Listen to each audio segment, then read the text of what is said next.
So Tuna is essentially a psychological thriller fronted by Leo Woodle and Dustin Hoffman. Nicky suffers from hypercutis, which means he's allergic to loud noises, and he gets, shall we say, mixed up in some nefarious criminal activities. I think the thing that elevates Tuna above every other sort of crime thriller is the fact that you actually begin to really care about these characters, and Oscar-winning writer-director Daniel Roher really does give you time to get comfortable with them and get used to this chemistry, which is great to see Hoffman, this screen legend, connecting so fluidly, so effortlessly with Woodle in character, and it is their chemistry, and it is that sort of relationship, that father-son surrogacy, which really draws audiences in. So I'm going to be giving Tuna a 4 out of 5 on the big old 5 scale. Why? Because the connection between these characters and the chemistry between Hoffman and Woodle is absolutely effortless, not to mention the fact that, as I said, that cameo from John Reno is spot on and just gives it that extra level of gravitas.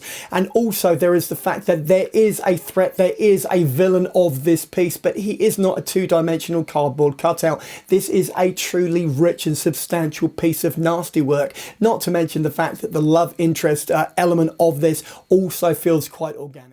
So for audiences keeping up with current events, there's a very good reason why this third season is no longer episodic, but it is in fact a feature-length movie version of Good Omens. But ultimately what you've got this time is Aziraphale and Crowley, and they're looking for Jesus. They are looking for Jesus. He is missing in action, and that is the entire premise of season 3. And it's everything, the interlinking episodes and all of those little subplots which make Pratchett such an absolute pleasure to behold, and every other given adaptation that you care to mention. This works so much better as a feature-length movie than it ever would have done as a seasonal thing, as an episodic thing, which makes me think that maybe the first and the second season probably would have worked in a similar way if that were the case. So I'm going to be giving Good Omens season 3, which is currently streaming on Prime, a 4 out of 5 on the big old 5 scale. Why? Because it's so much better than it deserves to be. The characters are incredibly in depth, there are extra layers, there are decent cameos. It's a very well constructed, well thought out and well realised universe which has been built and comes to a conclusion at the end of this season. So what you had at the tail end of season 1 was Bernard Orlick, played by Stanley Tucci, basically being incarcerated. Everyone else was dead, and apart from Mason Kane and Nadia Singh, who had literally flown the coop.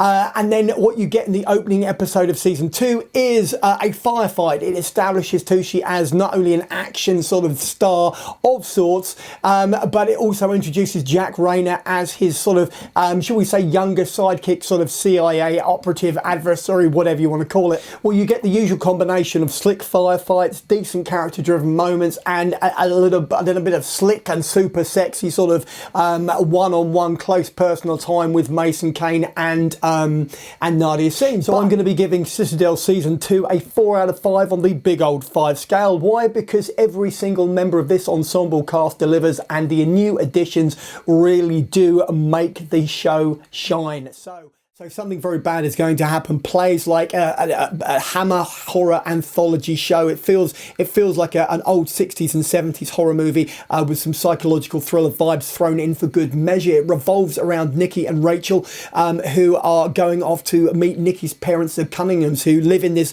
big, sprawling, sort of snow-coated estate out in the middle of nowhere, which is steeped in folklore, dipped in old horror sort of 70s vibes, and it's headed up by matriarch played by Jennifer Jason Leigh, who gives off serious Miss Havisham vibes. For me, at least, it does not work. It's too many. There's too many elements all sort of vying for position. What something very bad is going to happen doesn't really achieve, to my mind, is a cohesive whole. It's got lots of really interesting elements which are all, as I say, all vying for position, all jockeying for your attention. So I'm going to be giving Something Very Bad Is Going to Happen a 3 out of 5 on the big old 5 scale, because, as I said in the previous segment, it simply, for me, does not work. You've got lots of really interesting elements, all jockeying for position, as I've said, and you've got some good performances in there, but for me, I don't know whether or not it might be just a purely subjective thing, but for me, as much as this is hyped and as much as the cast are decent, for me, the show just did not set me on fire.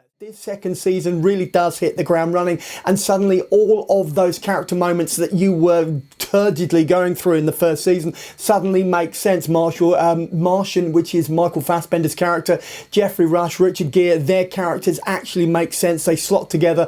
The urgency of the situation, the fact that Samia, who is Martian's on-off love interest, had been kidnapped, the fact that Danny's now dropped into Tehran and is having to she's having to, should we say, find her feet in more ways than one.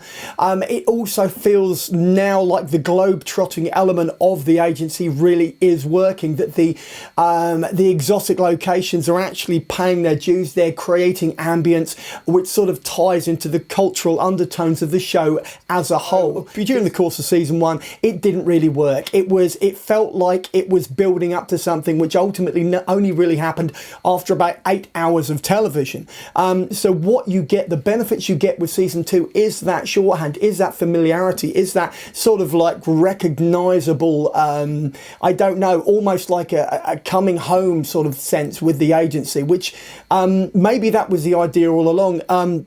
Or maybe they just stumbled on it, but ultimately this turns it into an incredibly well-crafted and extremely sophisticated spy thriller. Right, I'm going to be giving The Agency Season 2, which is due out on Paramount Plus on June the 21st, a 4 out of 5 on the big old 5 scale. Why? Because it's 125 to 150% better than that first season. It really does hit the ground running. It feels cohesive. It feels like something you can invest in, and ultimately it's something that it comes highly recommended. So on the surface, Office Romance is a straightforward rom-com. You've got the meet cute, you've got the inequality of power between the two attracted parties. So Jennifer Lopez plays the boss of an airline, and Brett Goldstein plays a lawyer, a member of staff on her company. So they cannot fraternise. There is a no fraternising policy. Obviously that breaks down. Obviously there is an undeniable attraction. There are some solid comedy moments in it. The script is decent. So the thing that will bring you back to Office Romance and ultimately elevates it above a conventional rom-com in my eyes is that ensemble cast. Yes, Betty Gilpin, there is Bradley Whitford, absolutely storming performances, cameos for Whitford obviously, but Gilpin really does steal the show, almost out from underneath the nose of the two leads. Jennifer Lopez should do more comedy, that is a fact. Brett Goldstein, from Ted Lasso and from Shrinking, you know, he really is one of the most unconventional leading men, and clearly punching above his weight when it comes to Jennifer Lopez. For whatever reason, it works, and it works in a really easy sort of like, you know, put it on in the background sort of way. But ultimately, this really does, for me, Office Romance is a good movie. So I'm going to be giving Office Romance a 4 out of 5 on the big old 5 scale. Why? Because it really does work as a rom-com. Yes, it is conventional, but ultimately it rests not on the leads, who are Jennifer Lopez and Brett Goldstein, but ultimately the ensemble cast who support them, everybody around them, that really make it work. So Cape Fear gets its identity from Max Cady. Ultimately, he is the villain of the piece, the shady bogeyman in the corner, if you will. And there's an inbuilt tension. There is a brooding sort of violence which is simmering away beneath the surface. So this Cape Fear ticks so many of the important boxes when it comes to entertainment, when it comes to a limited TV series. There are solid performances from Amy Adams, from Patrick Wilson, from Xavier Bardem, and everybody who is involved in this show. Tonally, the way they shift between and sort of crank up the tension, and the fact that you know, there are grisly moments, but they are very much driven by character, and it's just, it's such an interesting iteration. So I'm going to be giving Cape Fear on Apple TV a 5 out of 5 on the big old 5 scale. This is an absolutely flawless masterpiece of a TV limited series. Apple have really hit it out the park. Xavier Bardem is pretty much untouchable as Max Cady, and brings something charismatic, something sexy, something raw, something very animalistic to his portrayal of the character. Amy Adams stands shoulder to shoulder with Bardem in terms of performance. Patrick Wilson does solid supporting work, as does everybody else here. There is nothing else I can say which is going to recommend this more. On that note, I'm going to dive into my trailer. Let's do that. And so it is, you've reached the end of another video review, this time for Cape Fear, which is currently streaming on Apple TV and stars Amy Adams, Xavier Bardem, Patrick Wilson, and is absolutely stonking. This is also the bit where I go, look, if you've liked the video, then give me a thumbs up. Failing that, you can always just drop a comment in the comment box below and I will respond.